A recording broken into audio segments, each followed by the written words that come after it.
Esperamos coisas melhores, ressurgirá das chamas. Esperamos coisas melhores, ressurgirá das chamas. Esta expressão, escrita em latim, está no selo e também na bandeira da cidade de Detroit, capital de Michigan, do estado de Michigan, nos Estados Unidos. Esta expressão está aqui, inclusive. Domingo passado eu até deixei aqui de propósito, porque eu já tinha a intenção de, nesta noite, estar falando sobre essa expressão, pregando sobre esta expressão. Ela está escrita aqui em latim: Speramus meliora resurget cineribus. O meu sobrinho me deu essa placa quando ele esteve aqui alguns anos atrás. Ele é filho da minha irmã Gláucia, que é pastora lá, e também do meu cunhado, pastor Kleber. Ele também esteve pregando aqui em nossos cultos, como o Herbert, meu sobrinho. Só falta agora a minha irmã ter a oportunidade de também trazer a mensagem. Um dia desses nós vamos trazê-la aqui também para participar do nosso encontro, para celebrar. Quando eu recebi essa plaquinha, o meu sobrinho Herbert me explicou, né? E eu fui atrás agora, nesses últimos dias, entender melhor a história da cidade de Detroit. Estas frases foram escritas pelo Gabriel Richard após um incêndio que ocorreu em 11 de junho de 1805, no século XIX. Isso aconteceu na cidade de Detroit, um grande incêndio que queimou praticamente toda a cidade, deixando apenas um edifício salvo das chamas. E depois desse desastre, a cidade se levantou por estar principalmente localizada ao longo da hidrovia dos chamados Grandes Lagos do estado de Michigan.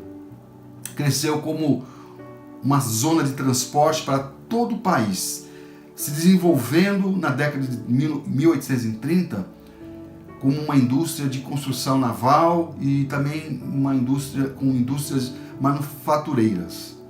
Já no início do século XX, em 1904, Henry Ford fundou a sua empresa automobilística, fazendo de Detroit, no início dos anos de 1900, como a capital automotiva do mundo.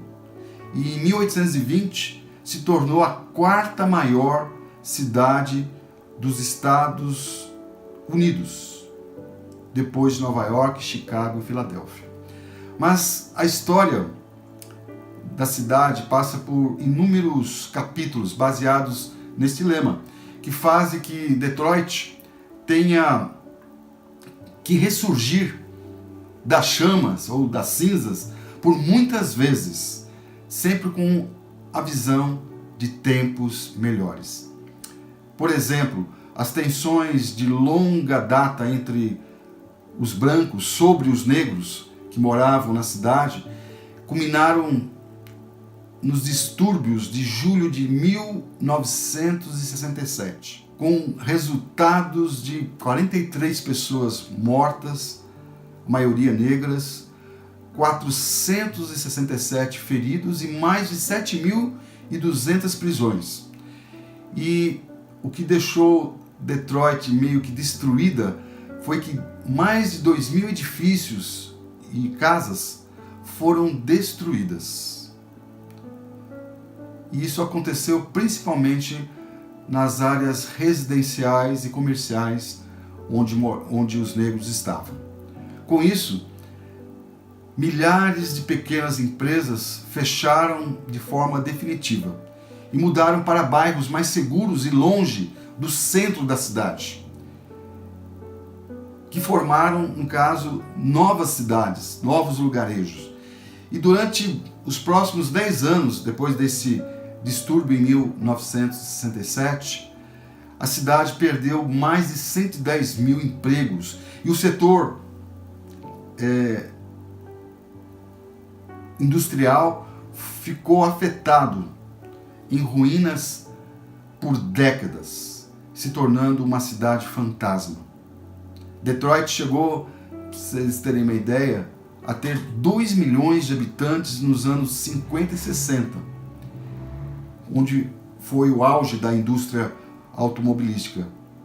Mas agora, nesses anos, nos últimos anos, no último censo, tem um pouco mais de 700 mil habitantes. Houve uma migração gigantesca da cidade, principalmente do centro, para o redor da cidade e para outras cidades.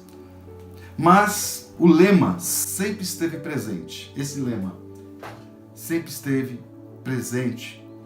Em meio a este caos, ainda surge, em 1977, um chamado Centro Renaissance Center, da GM, da General Motors. Na verdade, são 7 arranha-céus interconectados no centro de Detroit. E as pessoas imaginavam que com isso a cidade teria um ressurgimento, escapando desse apelido, né, de cidade fantasma. A GM, a General Motors, tem o seu escritório ali, o seu centro administrativo mundial da sua empresa. Mas isso realmente não ajudou a cidade, pois a maioria das pessoas moravam realmente na região metropolitana. Para ajudar, em 1913, a cidade declarou falência, tornando-se a maior cidade dos Estados Unidos a declarar falência. Mas o lema da cidade, mais uma vez, entra em vigor. E em 7 de novembro de 2014 foi aprovado o plano da cidade sair da falência, que era em torno de 19 a 20 bilhões de dólares. Mas logo no mês seguinte, a cidade saiu oficialmente da falência. Hoje a cidade ela passa por uma reestruturação, onde as pessoas têm até comprado terrenos e prédios que estavam abandonados para transformar a cidade mais uma vez, ressurgir ela das chamas. Hoje ainda encontra-se na cidade terrenos abandonados, casas destruídas, mas em menor número, porque muitas pessoas estão comprando essas casas, esses terrenos e mudando a cidade. A iluminação pública voltou a funcionar em pleno vapor, porque havia muitas ruas sem energia. A cidade, boa parte, era bem escura. E com isso, a violência era muito grande na cidade. A cidade está se tornando uma cidade melhor e tem realmente um futuro melhor. E ela poderá realmente ressurgir dessa destruição. Nós encontramos no Salmo 13 um salmista que passa pelo desastre interior, com aflições e desesperança, mas que no mesmo texto nós podemos encontrar esse lema aqui que nós estamos vendo, né? Esperamos coisas melhores, ressurgirá das chamas. Vamos ler o Salmo 13? Até quando, Senhor? Para sempre te esquecerás de mim? Até quando esconderás de mim o teu rosto? Até quando terei inquietações e tristeza no coração dia após dia? Até quando o meu inimigo triunfará sobre mim? Olha para mim e responde, Senhor meu Deus. Ilumina os meus olhos, do contrário, dormirei o sono da morte. Os meus inimigos dirão, eu o venci, e os meus adversários festejarão o meu fracasso. Eu, porém, confio em teu amor. O meu coração exulta em tua salvação. Quero cantar ao Senhor pelo bem que me tem feito. Davi, autor desse salmo, está vivendo um momento de provação, de tribulação que o perturbava. Isso era recorrente na vida dele, como é na vida de todos nós. Quantos salmos foram escritos baseados nas situações reais na vida dele? Sem dúvida, mais uma vez, Davi usa uma linguagem para expressar os seus sentimentos e também do povo de Deus, diante das provações que perturbava a ele e ao seu povo. Este salmo é chamado por muitos de Salmo Até Quando. O pastor Isaltino Gomes Coelho, filho, num dos seus estudos, fala que o salmo parece um salmo uivante, pela incessante repetição de clamor até quando. São 4 vezes até quando. Era a expressão de um sofrimento intenso, um clamor pungente. Deus se esqueceu dele e escondeu o rosto. É que diz o pastor Isaltino. Havia no salmista uma dor muito grande. Eu creio que todos nós já passamos por isso. Ou posso até afirmar que muitos, diante desta pandemia, estão passando por isso, por muitas provações, por muitas dificuldades. Nós encontramos aqui nesse salmo um ambiente de aflição, mas ao mesmo tempo um ambiente de que possa ter uma melhora nas situações e que Deus pode fazer ressurgir este homem das chamas da desolação interior que ele está vivendo. O que ele fez quando experimentava esta tribulação que nós não sabemos qual era? Eu acho que, como você, como eu, se estivermos vivendo essa desolação, dessa chama interior de tristeza, de aflição, nós podemos encontrar em Deus uma melhora e podemos ter a esperança de ressurgir dessas chamas interior. Nós encontramos aqui 3 momentos neste texto. Primeiro, o Davi expressa a Deus a sua ansiedade. Depois ele faz uma oração e em seguida canta um cântico de fé. Primeiro ele expressa a Deus a sua ansiedade. Quando ele fala assim: até quando, Senhor? Até quando, Senhor? Para sempre te esquecerás de mim? Até quando esconderás de mim o teu rosto?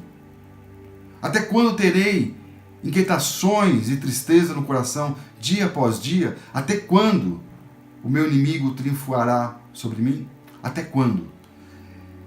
É que interessante que o Davi não fala sobre doença. Provavelmente, realmente tem um problema interior que o incomoda, talvez um próprio medo. Ele tem aquela sensação, aquele sentimento que de alguma forma Deus o abandonou. E ele entra em desespero e não consegue, como diz, a resposta de Deus. Quando ele fala, até quando? E acho que a pior coisa que todos nós podemos enfrentar diante das tribulações e das provações é um provável silêncio de Deus. Eu falo provável porque, na verdade, Deus está respondendo a nós diante de circunstâncias difíceis, onde não temos uma resposta clara. Porque acho que todos já ouviram essa expressão, que Deus responde sim e não, espera. Então, quando nós estamos esperando uma resposta de Deus, é o silêncio de Deus em nossa vida. E isso aplaca em nós, como se algo fosse horrível de acontecer em nós. Porque o silêncio divino realmente nos traz essa sensação. A dor e a ferida, ela vem imediatamente diante da situação. Nós temos aflições. Nós precisamos entender uma coisa. As aflições fazem parte da nossa vida. Jesus disse: no mundo tereis aflições, mas tem de bom ânimo, eu já venci o mundo. Mas será que Deus pode realmente se esquecer de nós? Será que Ele realmente nos abandona? Eu lembro de um outro texto de Paulo, em que ele diz lá em Romanos 8, que nada, nenhuma circunstância, que não haverá nada nesse universo, nem a morte, nada pode nos separar do amor de Deus. Deus realmente não se esquece de ninguém, Ele não abandona. quem quer que seja. Na verdade, se a gente for olhar bem a situação, quem tem essa ação de abandonar é o ser humano, nós. Quantas vezes nós abandonamos a Deus e a confiança que nós temos nele? A verdade é bem outra. Somos nós mesmos que esquecemos de Deus. E aí, quando o buscamos, sempre o buscamos em desespero. Não tem problema nenhum de buscarmos ele em desespero. Mas nós temos que lembrar que cada vez que esquecemos de Deus, quem sofre somos nós mesmos, não é Deus. Então aqui nós temos a expressão da ansiedade de alguém ao Deus, porque nós temos liberdade de colocar-se diante de Deus, a nossa ansiedade. Um outro texto de Paulo, que nós não devemos andar ansiosos por coisa alguma. Devemos levar diante de Deus toda a nossa súplica, toda a nossa necessidade e toda a nossa aflição. Aqui nós encontramos nesse texto também uma oração. Ele faz uma oração. Davi, ele faz uma oração no verso 3 e 4, onde ele diz: olha para mim e responde, Senhor meu Deus. Ilumina meus olhos, do contrário, dormirei o sono da morte. Os meus inimigos dirão: eu o venci, e os meus adversários festejarão o meu fracasso.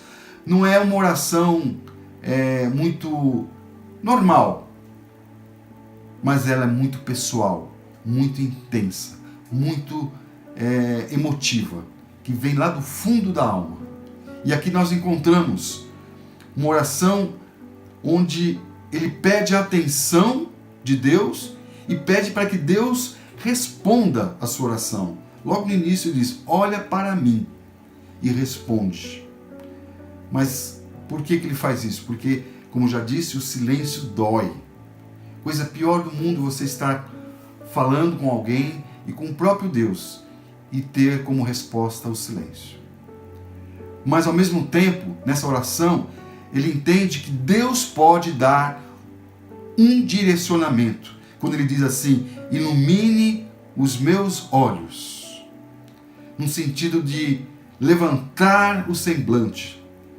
O pastor Exaltino, mais uma vez, ele fala aqui nessa parte, que no hebraico, essa expressão está baseada na questão de soprar o fôlego da vida. É o chamado reanimar. Então, quando ele pede para que Deus ilumine os seus olhos, é para que Deus o reanime, que dê a ele novamente aquele sopro da vida, porque ele está se sentindo morto. Porque os olhos são janela da alma. Por isso que nós devemos confessar aquilo que está dentro da nossa alma. Se está doendo, se é medo, se é aflição, você tem que colocar isso diante de Deus. É abrir realmente a sua vida e o seu coração. E sem ter o desespero em si. Nós temos que lembrar que nós temos que colocar diante de Deus a nossa vida, crendo que Ele pode realizar a sua obra em nós. E por último, nós encontramos no mesmo salmo, além da expressão de ansiedade e de uma oração que tem uma objetividade bem explícita do que ele quer, ele também canta um cântico de fé. Ele diz assim no verso 5 e 6: eu, porém, confio em teu amor, o meu coração exulta em tua salvação. Quero cantar ao Senhor pelo bem que me tem feito. Aqui uma mudança de comportamento, de uma visão, de uma perseverança na confiança em que Deus pode agir. Mais uma vez aqui citando o pastor Exaltino, quando ele fala que o que, na verdade, o autor está dizendo aqui, que ele confia na bondade de Deus, no amor eterno, que é infalível. Porque tudo passa e há sempre falhas, mas no amor de Deus há alívio. Deus te ama, Deus me ama. Ele no início está realmente queixoso, mas ele termina louvando a Deus pelo bem que me tem feito. Então, o mal que existe não vem de Deus. O mal vem das pessoas, dos seres humanos, daquilo que eles contribuem para que o mundo esteja vivendo essa situação, por exemplo. Mas um dia Deus vai nos suprir. E nós temos que lembrar do passado, daquilo que Deus já fez, e logo nós sabemos que Ele pode fazer. Se Ele já fez, por que Ele não fará novamente? Davi, realmente, ele persevera em confiar em Deus. Ele também persevera em alegrar-se em Deus, para que no final ele cante a Deus e louve pelo que ele já tem feito. Eu queria concluir essa pequena mensagem dizendo que quando a dor é muito grande, deve-se correr para Deus. Quarto, eu queria concluir essa pequena mensagem dizendo que o que nós devemos fazer nesses momentos de aflição é aquilo que o próprio salmista fez.